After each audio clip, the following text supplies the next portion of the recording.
C'est probablement la formule la plus célèbre de la physique. Introduite en 1905 par Albert Einstein, E égale mc2 s'est depuis longtemps échappé des seuls cercles scientifiques pour infiltrer des romans d'amour, des émissions de télévision, voire même des porte-avions. Mais que sait-on vraiment de cette équation qui fait correspondre l'énergie au produit de la masse et du carré de la vitesse de la lumière dans le vide? Explication avec Étienne Klein, directeur de recherche au commissariat à l'énergie atomique.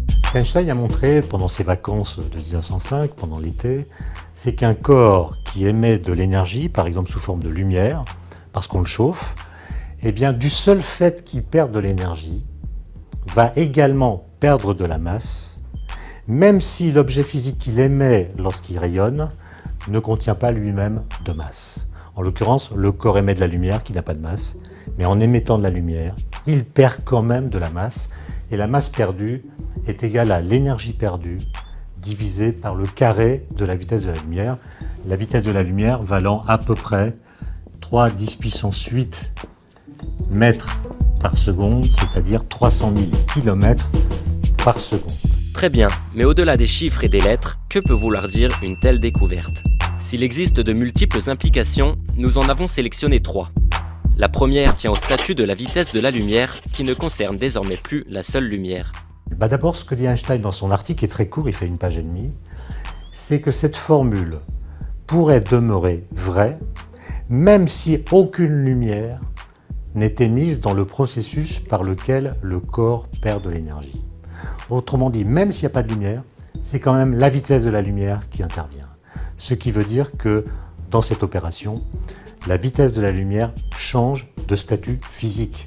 Ça n'est plus la vitesse d'un objet particulier qui s'appellerait la lumière, ça devient une constante universelle de la physique qui joue un rôle même lorsque aucune lumière n'est engagée dans le processus que l'on veut décrire. Deuxième implication, alors que chez Newton les concepts de masse et d'énergie sont séparés, chez Einstein ils sont liés. Deuxième implication, celle qui fait correspondre la masse à l'énergie.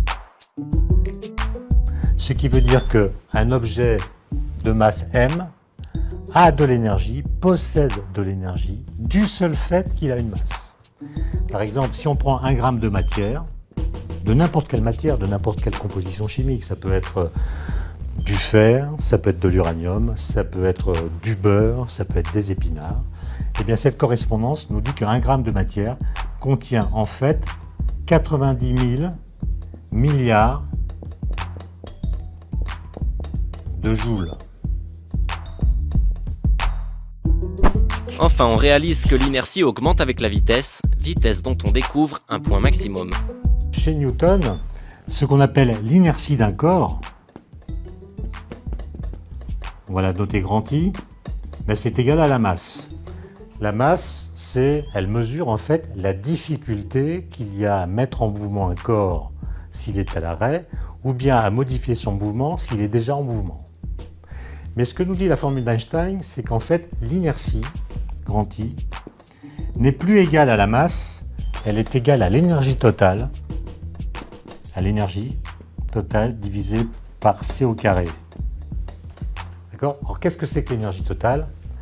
Bien, c'est d'abord l'énergie de masse, c'est-à-dire l'énergie que le corps possède du seul fait qu'il a une masse, plus ce qu'on va appeler son énergie cinétique en l'occurrence, c'est-à-dire l'énergie qui est due au fait que cette particule de masse m est également en mouvement, donc elle a une énergie cinétique qu'il faut ajouter à son énergie de masse.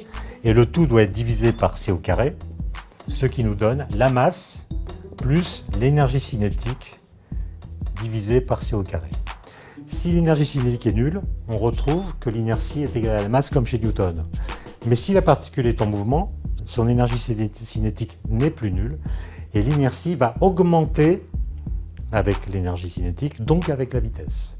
Plus la particule va aller vite, plus son inertie sera grande, et plus il sera donc difficile de la faire aller plus vite, jusqu'au moment où l'inertie sera tellement élevée qu'on ne pourra plus modifier la vitesse du corps. Et donc cette formule implique l'existence d'une vitesse limite, c'est-à-dire d'une vitesse que les particules ne peuvent pas dépasser et qui, pour autant qu'on ait pu en juger au XXe siècle, est égale à la vitesse de la lumière, c'est-à-dire à c.